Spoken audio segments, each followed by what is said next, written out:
January 30th, 1945, 1940 hours. Captain Juan Pajota crouched behind the wooden supports of the Cabu River bridge in Nueva Ecija, Philippines, watching 1,000 Japanese soldiers prepare for evening formation on the opposite bank. Behind him, 200 Filipino guerrillas waited in firing positions along the riverbank. In 30 minutes, American Rangers would strike a Japanese prisoner of war camp 800 yards to the south. If those Japanese troops managed to cross this bridge, every Ranger and every prisoner would be slaughtered. Pajota had fought the Japanese for 3 long years. He understood their discipline, their weapons, their tactics and their minds. He also knew the arithmetic of what awaited him. 200 guerrillas against 1,000 trained infantrymen, supported by tanks. The odds promised defeat. His men would break, his line would shatter, and the bridge would fall at least.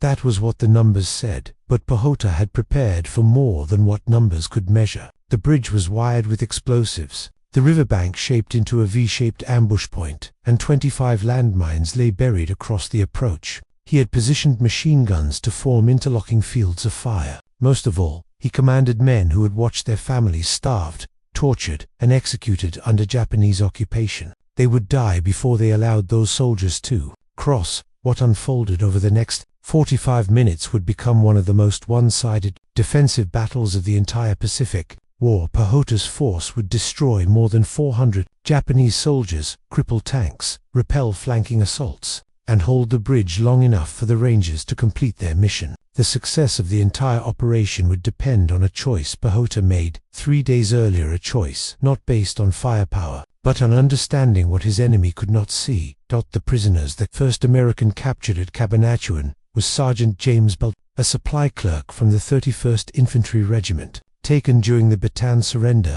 On April 9, 1942, he watched Japanese bombers obliterate his unit's equipment, watched his commanders lay down their arms, and then began what survivors would later call the Bataan Death March. 65 miles on foot, under the tropical sun, over 5 to 10 days. There was no food, no water. Men who stumbled were bayoneted where they fell. Those who begged for water were shot. Those who tried to help others were beaten to death. Out of 76,000 men who began the march, fewer than 54,000 reached Camp O'Donnell alive. Baldassare survived. He weighed 170 pounds when captured, 112 when he arrived, 94 when he was transferred 3 months later to Cabanatuan. The camp offered 2 meals a day, rice thinned with water, sometimes crawling with weevils, sometimes mixed with rotting vegetables. Starvation rations for men forced into hard labor in tropical heat. The camp commander, Lieutenant Colonel Shigeji Mori, believed surrender was an unforgivable shame. His orders were clear: work them until they die. If they cannot work, let them die faster.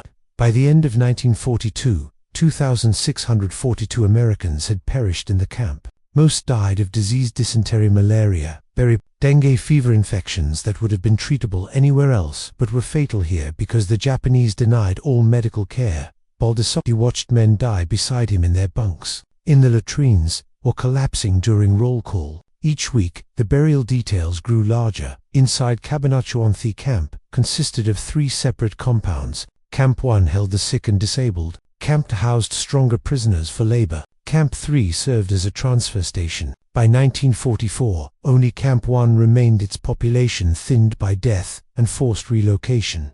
Despite the risks, prisoners organized secret resistance networks. Some built hidden radios from scavenged parts, dismantling them during inspections. Others created smuggling routes with brave Filipino civilians who risked execution to bring in food and medicine. A few prisoners kept hidden journals of Japanese atrocities, burying them in tin boxes and latrines, determined that someone would survive to tell the world. Filipino civilians were the prisoners' lifeline, led by people like Margaret Utinsky and Naomi Flores. Local underground networks smuggled quinine tablets to fight malaria, carried messages between prisoners and families, and sometimes paid with their lives when caught. Work assignments varied in brutality. The camp's 500-acre farm produced food primarily for the Japanese. The prisoners received scraps. Others labored at the nearby Cabanatuan airfield, expanding runways for enemy planes. Men too weak to work had their rations cut, creating a cycle of weakness, starvation, and death. Beginning in 1942, the Japanese started shipping prisoners to other territories, Formosa, Manchuria, and beyond for forced labor. Thousands died during these voyages, as unmarked hell ships were often sunk by Allied forces unaware that their own men were aboard. By mid-1943, more than half of Cabanatuan's prisoners were dead. Those who remained had witnessed years of starvation, disease, and brutality. They saw men executed for stealing food, for speaking out, or simply for being too ill to work. The psychological toll was devastating. Many gave up, refusing food, lying down, and waiting for death. The doctors called it terminal despair. The Japanese called it acceptable. Palawan massacre, and the call to rescue. By December 1944, around 5,116 Americans were still alive at Cabanatuan, almost too weak to stand. Many with gangrenous wounds and tropical ulcers that had festered for years. They were told daily that America had abandoned them, that their families believed them dead, that no one was coming. Then came December 14, 1944. On Palawan Island, 150 American POS were herded into trenches under the pretense of an air raid drill. Guards poured gasoline into the pits and threw in torches. Those who tried to escape were machine-gunned or bayoneted. Only 11 men survived, swimming to safety and later rescued by Filipino Guerrillas. Their testimonies reached 6th Army headquarters within 2 days. General Walter Kruger grasped the meaning instantly. If the Japanese were executing prisoners on Palawan, they would do the same elsewhere. Thousands were still held across the Philippines. A rescue had to happen now. The plan for Cabanatuan Raid. Robert Lapham, commander of local guerrilla forces, rode 30 miles through enemy territory to reach 6th Army headquarters. Exhausted and unslept for 2 days, he unrolled a hand-drawn map before Colonel Horton White. 500 American prisoners, he reported. Most are survivors of Bataan and Raid. The Japanese will kill them if the Americans come closer. He explained the danger. 200 guards in the camp, 1,000 soldiers stationed just north at Cabu Creek, and 5,000 more in Cabanatuan City to the south. Japanese convoys and tanks moved daily along the highway beside the camp. Can they be rescued? White asked. Yes, Lapham replied, but it must happen immediately. White turned to Lieutenant Colonel Henry Mucci, commander of the elite 6th Ranger Battalion, 121 men trained for deep penetration raids and rescues. Mucci selected C Company and F Company, the best in his unit, and requested the Alamo Scouts, 14 reconnaissance specialists known as the most skilled in the Pacific. The mission briefing on January 27th was simple and brutal. Infiltrate 30 miles behind enemy lines, link with Filipino guerrillas, assault the camp at dusk, evacuate all prisoners, and return before dawn. There would be no air support, no reinforcements, and no second chance. If discovered, everyone would die. Mucci laid down 3 absolute rules. Complete surprise. If detected, the Japanese would kill every prisoner. Perfect timing. Every team must act in unison. No one left behind, not one man, prisoner or ranger. Choosing the bridge defender, Captain Robert Prince, a 25-year-old from Seattle, would lead the assault. He was quiet, analytical, and precise. The most tactically sound commander in the battalion, Mucci said, but intelligence revealed a problem. The 1,000 Japanese troops at Cabu Creek, supported by tanks, were close enough to reach the camp within minutes. Prince needed someone to block the bridge, to hold off a superior force long enough for the rescue to succeed. That man was Juan Pajota, the veteran guerrilla leader who had fought since 1942. His 250 mentor students, ex-soldiers, had been harassing Japanese convoys for years. Pajota met with Mucci and Prince on January 29th at Balangkarian village. He brought detailed sketches of Japanese positions. He warned that attacking that night would be suicide. Japanese convoys were still using the road constantly, and the troops at Cabu Creek were alert. He urged waiting one more day. Prince agreed. The attack was rescheduled for January 30th at dusk, giving Pajota 24 hours to plan the impossible. How to stop 1,000 men with 200. He would win not through strength, but through psychology. Preparing for the impossible, Captain Juan Pajota understood that he couldn't defeat 1,000 Japanese soldiers through firepower alone. What he could do was make them fight on his terms. He used their confidence and aggression, the same traits that had made them victorious for 3 years ago. He positioned his 200 guerrillas in a V-shaped formation on the southern bank of the Cabu River. the bridge forming the choke point. Every Japanese soldier who tried to cross would funnel directly into his guns. Machine guns were set at the apex of the V, overlapping fields of fire, so that no soldier could advance without being cut down. 25 landmines were buried across the approach. Japanese infantry tactics emphasized massed charges, and Pajota knew the first waves would be torn apart. Beneath the bridge, demolition charges were placed to cripple it, not destroy it, but damage it enough that tanks couldn't cross. He stationed himself where he could see the entire battlefield, directing fire and keeping morale steady. He knew his men would take losses, but he also knew they wouldn't break. Through the darkness on the evening of January 28th, the Rangers left their last American outpost at Gimba and began the 30-mile trek through enemy-held territory. Trucks carried them part way, but most of the journey was on foot. Filipino guerrillas guided them through rice paddies, bamboo thickets, and villages crawling with Japanese patrols. Local families had been warned in advance. Chickens were caged, dogs muzzled, and children kept quiet so no sound would betray the approaching Americans. Villagers even left their homes to avoid suspicion, creating the illusion of deserted countryside. The Rangers moved in total silence. They wrapped equipment to stop rattling, spoke only in hand signals, and advanced in single file. Japanese convoys rumbled past so close that some Rangers could smell exhaust and hear the soldiers talking. They didn't move a muscle. By January 30th, as dawn broke, the Rangers were within striking distance of the camp. They crawled through open rice paddies in the heat, moving only when the wind stirred the grass. The Alamo scouts, led by Lieutenant Bill Nellist and Private First Class Rufo, disguised themselves as farmers and approached within 300 yards of the camp. From a small hut, they watched for 2 hours, taking notes on guard positions, towers, tanks, and barracks. They discovered that most of the guards were relaxed, unaware that danger was near. The scouts returned and handed their sketches to Captain Prince, who immediately adjusted his assault plan. The final plan of company, under Lieutenant John Murphy, would strike the front gate and eliminate the guards. C Company, under Captain Prince, would attack from the rear and clear the prisoner barracks. A P-61 Black Widow night fighter would fly low over the camp to distract the Japanese as the assault began. Captain Pajota would defend the Cabu River bridge against reinforcements. The attack was set for 1940 hours, 7:40 p.m. The timing had to be perfect. Too early, and they'd be exposed in daylight.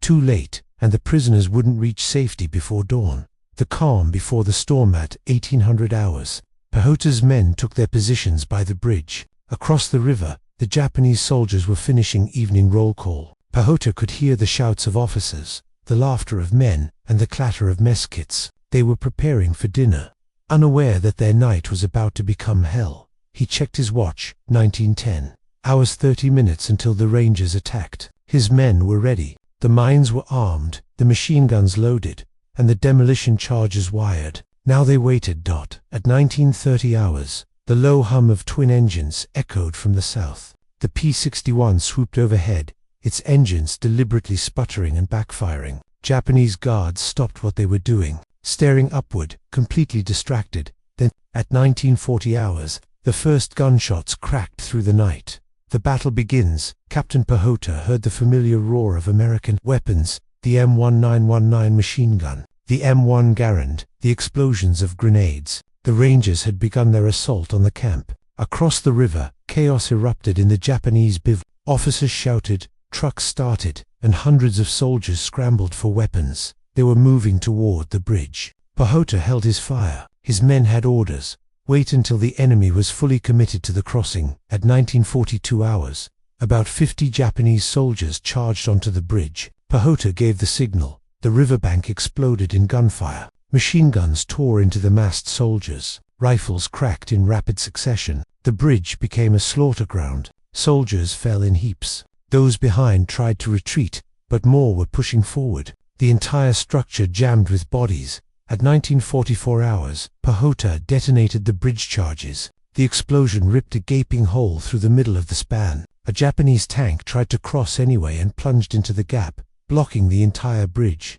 Smoke and flames filled the air. Pajota's men poured fire into the chaos. He could see officers trying desperately to rally their troops, but his interlocking fields of fire shredded every formation they tried to make. The Japanese advance collapsed under the sheer intensity of the ambush. The flanking attempt at 1946 hours, Pajota noticed movement downstream. Japanese soldiers were attempting to ford the river to flank his position, but he had planned for this too. A reserve squad, hidden in the reeds, opened fire. Within minutes, the flanking force was annihilated. Bodies floated downriver in the current. Moments later, a second tank rumbled toward the bridge. It fired, blasting one of Pajota's machine gun nests and killing two guerrillas. Then a young fighter trained that very morning to use a bazooka stood up, aimed at the approaching tank, and fired. The shell hit the tank dead on. Flames erupted. The crew tried to escape, but were cut down instantly. The same guerrilla reloaded and destroyed 3 more tanks in rapid succession. 4 tanks were gone, taken out by a man who had never fired the weapon before that day. By 1950 hours, the Japanese halted their advance. Their assault waves had been shredded, their tanks destroyed. They pulled back to regroup. Pajota knew it wasn't over. Japanese doctrine demanded relentless attacks, and he knew they'd be back. Wave after wave, after wave. At 1952 hours, the enemy launched their third assault. This time, they used smoke grenades for cover and focused suppressive fire on Pajota's machine guns. They moved with coordination, leapfrogging squads, laying down fire while others advanced. It was the most dangerous phase of the battle. Pajota's men were under continuous fire. The riverbank trembled from explosions. Machine gun barrels glowed red hot. Guerrillas poured water over them to keep firing, but no one broke. Every man knew what was at stake. They weren't fighting for territory. They were fighting for vengeance, for freedom, and for the men being rescued just a few hundred yards away. At 1958 hours, a red flare shot into the sky above the camp. It was Prince's signal. The prisoners were out. The Rangers had done it, but Pajota couldn't retreat yet. The prisoners were still within range. If the Japanese crossed the bridge now, the evacuation would be trapped. He had to hold for at least 10 more minutes. The final charge at 2000 hours. The Japanese launched one last, desperate charge. It was suicidal. They knew the prisoners were escaping, and that reinforcements wouldn't arrive in time. They charged straight into the storm of bullets. No cover, no hesitation. Machine guns thundered. The bridge became a killing ground once more. The barrels overheated and smoked, but the guerrillas kept firing, feeding belts of ammunition and cooling the weapons with water. At 2002 hours, the attack broke. The survivors retreated, leaving behind hundreds of dead. The bridge was choked with bodies and burning vehicles. The Japanese commander, wounded and stunned, could do nothing but order a withdrawal. At 2005 hours, Prince fired a second red flare, the signal to withdraw. The prisoners were across the Pampanga River. They were safe. Pajota gave the order. His men pulled back in organized squads, covering each other as they retreated through the darkness. Behind them lay the bridge, shattered, burning, and littered with Japanese dead. More than 400 enemy soldiers had been killed. Pajota had lost 21 men and about 30 wounded. 200 guerrillas had held off 1,000 trained soldiers for 25 minutes. It was one of the most astonishing defensive stands of the Pacific War. Inside, the camp at the Cabanatuan prison camp, the Rangers' assault unfolded with precision. The distraction from the P-61 night fighter had worked perfectly. As its engines roared overhead, Japanese guards craned their necks toward the sky right as the first Rangers opened fire. Within 15 seconds, every guard tower and pillbox had been silenced. F Company blew the front gate lock with a .45 pistol shot and stormed inside. C Company swept through the rear of the camp, clearing barracks with grenades and rifles. The fight was over in minutes. The camp was secure. Inside the prisoner huts, disbelief rippled through the skeletal survivors. Some thought it was a Japanese trick. Others believed they were hallucinating. Rangers had to convince them that the rescue was real, that Americans had come for them, and they were going home. Some wept, some laughed, others simply stared, too weak to process what was happening. The Rangers quickly realized the true horror of the prisoners' condition. Men weighed less than 80 pounds, their legs swollen from disease, their bodies covered in untreated ulcers. Many couldn't walk, some couldn't stand. A few were dying from the sheer shock of joy. Captain Prince gave the order, "Carry everyone who can't walk. 2 men per Ranger if you have to. No one gets left behind." Rangers lifted prisoners onto their backs, Others fashioned stretchers from bamboo and shirts. One prisoner, after surviving 3 years of torture, died of a heart attack as a ranger carried him through the gate, only feet from freedom. The ranger wept but kept moving. 515 other men still needed rescue. By 2,000 hours, every living prisoner was outside the wire. The rangers formed a protective column and began the slow march toward the Pampanga River.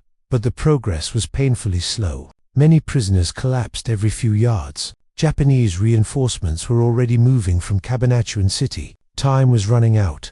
The People's Caravan, that was when help arrived from the Filipino people themselves. Villagers from every nearby barangay came with carabao carts, wooden wagons pulled by water buffalo normally used to haul rice. Pajota had arranged for 26 carts. Over 100 arrived. Families risked their lives to join the rescue, bringing animals, food, and children. They helped load the emaciated prisoners onto carts and covered them with blankets. Those still strong enough to walk were guided across the river by hand. It was not just a military operation anymore, it was a human one. Filipino civilians, who had endured occupation and terror for 3 years, now stood shoulder to shoulder with the Americans they were saving. By midnight, every prisoner had crossed the Pampanga River. Prince sent his final message to 6th Army headquarters: mission successful. 516 prisoners liberated, 2 rangers killed, 4 wounded, estimated 500 to 1,000 enemy dead. At 0100 hours, January 31st, General Walter Kruger received the transmission. He immediately dispatched American forces to secure the evacuation route. By dawn, the rescued men were behind friendly lines. For the first time in 3 years, they were free. Aftermath and recognition. The 2 rangers who died were Captain James Fisher, the battalion surgeon, mortally wounded by Japanese mortar fire, and Corporal Roy, killed accidentally by friendly fire after the battle. Both died saving others. 21 Filipino guerrillas had been killed at the Cabu River bridge. Their sacrifice had made the rescue possible. Without their stand, the rangers and prisoners would have been overwhelmed. The Japanese were left in shock. Commanders couldn't comprehend how a small American force had penetrated 30 miles into occupied territory, destroyed a major POW camp, and escaped with every prisoner. Their after-action reports struggled to explain how guerrillas whom they considered inflicted hundreds of casualties and destroyed tanks. The engagement at the Cabu River bridge shattered their confidence. If guerrillas could hold a defensive line against a superior army, no road, no bridge, no town was safe. It forced the Japanese to divert troops to rear area security, weakening their front lines. The broader impact, the Cabanatuan Raid, inspired for additional rescue missions in the following weeks, freeing over 7,000 prisoners across the Philippines. Each operation followed the same model: rangers or scouts for the assault, guerrillas for blocking and intelligence, local civilians for evacuation. Medical examinations of the rescued men revealed starvation and years of abuse. The average prisoner weighed between 70 and 90 pounds and suffered from multiple diseases: beriberi, dysentery, scurvy, malaria. Many had broken bones that had never healed, teeth lost from malnutrition, and parasites ravaging their bodies. Their testimonies, combined with the physical evidence, became key in the war crimes trials that followed. Prisoners described the Bataan Death March, identifying Japanese officers and recording the exact locations of executions. They described the conditions of Cabanatuan, the starvation, the beatings, the deliberate neglect. These records and testimonies provided irrefutable evidence of Japanese war crimes. Several officers, including Lieutenant Colonel Shigeji Mori, the camp commander, were tried at Yokohama in 1947. Mori was sentenced to life imprisonment at hard labor, spared the death penalty only because he was following orders from higher command. Homecoming and memory. When the liberated prisoners reached American hospitals, many wept at the sight of food and clean beds. Some needed months to regain the strength to walk. Others never fully recovered. Survivors struggled with what would later be known as post-traumatic stress disorder. Some were haunted by nightmares of the camps. Others lived with survivor's guilt, asking why they had lived when so many friends had died. One of them was Sergeant James Baldassar, the supply clerk who had endured the death march and 3 years of imprisonment. Returning home, he felt no triumph, only a duty to remember. He spent years writing letters to families of those who had died, describing their final days so that they would not be forgotten. The survivors reunited annually, their numbers shrinking each year. They told their stories, honored the Rangers and guerrillas, and reminded new generations of the cost of freedom. The forgotten heroes for many Filipino guerrillas, recognition was long delayed. The U.S. government classified them as irregulars, excluding them from formal military honors and benefits. Juan Pajota continued fighting until the Philippines were liberated in August 1945. After the war, he applied for U.S. citizenship as recognition for his service. Bureaucracy delayed it for 30 years. He traveled to the United States in 1976 to follow up in person. While waiting for the paperwork to be processed, he suffered a fatal heart attack. His citizenship was approved 3 days after his death. His family finally received his posthumous recognition in 2006, in a ceremony in Manila, attended by American veterans who had once been prisoners at Cabanatuan. The lessons of Cabanatuan. The Cabanatuan Raid remains one of the most daring and flawlessly executed missions in modern military history. It succeeded because of coordination between Rangers, Alamo Scouts, Filipino Guerrillas, and civilians, playing a role no other could. It proved that terrain, timing, and psychology can overcome overwhelming odds. Pajota's defense at the Cabu River Bridge was the decisive action that saved the mission. Yet his contribution remains underappreciated in many histories. His understanding of the enemy's psychology, that Japanese soldiers would charge repeatedly into concentrated fire, turned a hopeless defense into a decisive victory. The raid changed military thinking. It demonstrated that prisoner rescues deep behind enemy lines could succeed with careful intelligence, local cooperation, and precision. It also reshaped how the U.S. military viewed indigenous allies, showing that their local knowledge, adaptability, and courage were as vital as any elite training. Legacy. When General Douglas MacArthur presented medals to the participants on March 3, 1945, he said, "No incident of the Pacific Campaign has given me such satisfaction as the release of the prisoners at Cabanatuan." The mission was brilliantly successful. Every ranger received the Silver or Bronze Star. Muchi and Prince earned the Distinguished Service Cross. The Alamo Scouts received the Presidential Unit Citation. But the truest measure of victory lay not in medals, but in the 516 men who walked, limped, or were carried back to freedom. The story of Cabanatuan is not one of American triumph alone. It is the story of Filipino courage, of shared sacrifice, and of hope sustained through unimaginable suffering. It reminds us that the greatest victories are not won by strength of arms, but by unity, faith, and the refusal to surrender. 80 years later, the Cabanatuan Raid stands as a testament to what can be achieved when nations and ordinary people fight together for what is right. Not a rescue of helpless men, but a liberation born of courage and cooperation. Not victory through firepower, but through planning, intelligence, and heart. A moment in history when Americans, Filipinos, and civilians joined hands in defiance of tyranny and won.